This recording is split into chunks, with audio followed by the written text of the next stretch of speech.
دلوقتي هنعمل الغرزة الرباعية بالطريقة العادية وبطريقة العقدة. هنستخدم طبعا المقص بتاعنا وبنز وخيط السنارة وخرز كريستال. انا هقطع الخيط صغير عشان بس يبان الطريقة، طبعا واحنا بنشتغل المفروض يبقى الخيط طويل على قد ما نقدر يعني. بص احنا هندخل في الطرف دلوقتي اليمين خرزة، 2 3 4 عشان احنا في الاول بداية يعني الغرز، فهندخلهم كلهم في طرف واحد مش فارقة. كويس، هندخل 4 خرزات عشان نعمل ايه؟ الغرزة الرباعية اللي هي معظم الشغل بيبقى بيها. وهنيجي بقى نظبط الخيط بحيث انه يبقى الطرفين متساويين، الخرز يبقى في النص تحت، ونجيب طرف اليمين ندخله في الخرزة كده خلف خلاف، وهنشد ونحاول نظبط بحيث ان يبقى الخرز في الاخر. نظبط الخيط طرفينه بحيث ان الخرز يبقى في الاخر، يبقى الخيط من الناحية دي قد الخيط من الناحية دي، ونشدها جامد كده عشان تبقى ثابتة.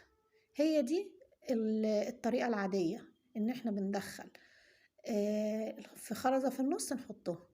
هنيجي بقى للصف اللي بعد كده، هندخل خرزة شمال كده هنحطها في الشمال، وخرزة في الناحية اليمين، يبقوا كده خرزتين. وفي واحدة اللي هتبقى مشتركة من العقدة اللي احنا عاملينها قبل كده، يعني بص العقدة اللي احنا قبل كده في واحدة اهي، هتبقى في واحدة يمين واحدة شمال كده يبقوا 3، يبقى كده ناقص لنا خرزة كمان. هندخلها في الناحية الشمال، وبعدين بعد ما ندخلها كده هنجيب طرف الخيط اليمين ندخله خلف خلاف ونشد.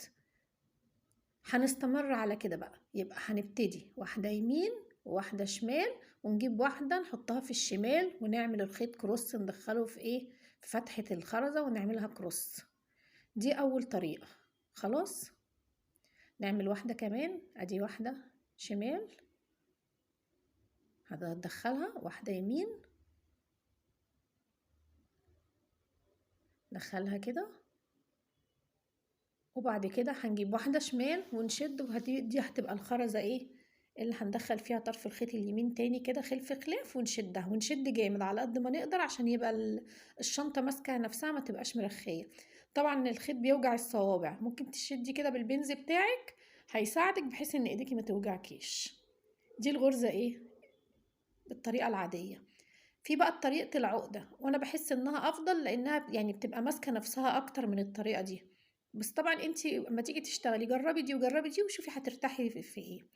هتحطي برضو في الاول 4 خرزات عشان نعملها ايه في الرباعية، هنحطهم كده في الاول.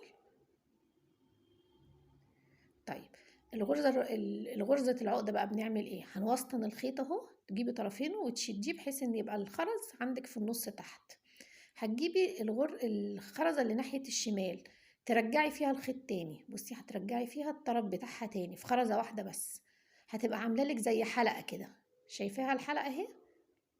استني احاول اوريها لك. بصي الحلقة اهي اهي، وهتجيبي الطرف التاني اليمين تدخليه في الحلقة دي وتشدي، هيعمل زي عقدة.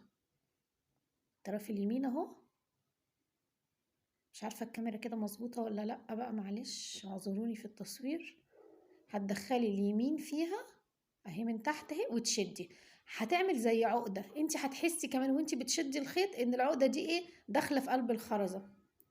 يعني حاولي تظبطي ان العقدة تبقى في قلب الخرزة ما تبقاش بره عشان ما تبقاش باينة، تبقى جوه الفتحة بتاعت الخرزة، انت هتحسي بيها وانت شغالة. وتشدي برضو ايه جامد عشان تبقى الشنطة ثابتة معاكي وما تبقاش مرخية، تشدي جامد على قد ما تقدري. طيب هنعمل ايه بعد كده؟ هنيجي في الطرف الشمال اللي احنا عملنا فيه العقدة، اللي احنا عملنا فيه الدايرة، هنحط خرزتين. ادي اول واحدة وادي التانية. كويس، وبرضه هنجيب طرف الخيط نروح مدخلينه في اخر خرزة في التانية، اخر خرزة احنا عملناها هتبقى هي حلقة شايفينها، وهنيجي في الطرف اليمين نحط خرزة واحدة، يبقوا كده 3. وفي واحدة اللي هي مشتركة معانا من الغرزة اللي قبلها كده يبقى 4. هنجيب بقى الطرف اليمين ده ندخله من تحت في الدايرة من تحت عشان يعمل معانا غرزة، يعمل معانا عقدة سوري، ونشد كده بقت عقدة. شايفين كده اهي بقت ماسكة نفسها. دي بتحسي في الشغل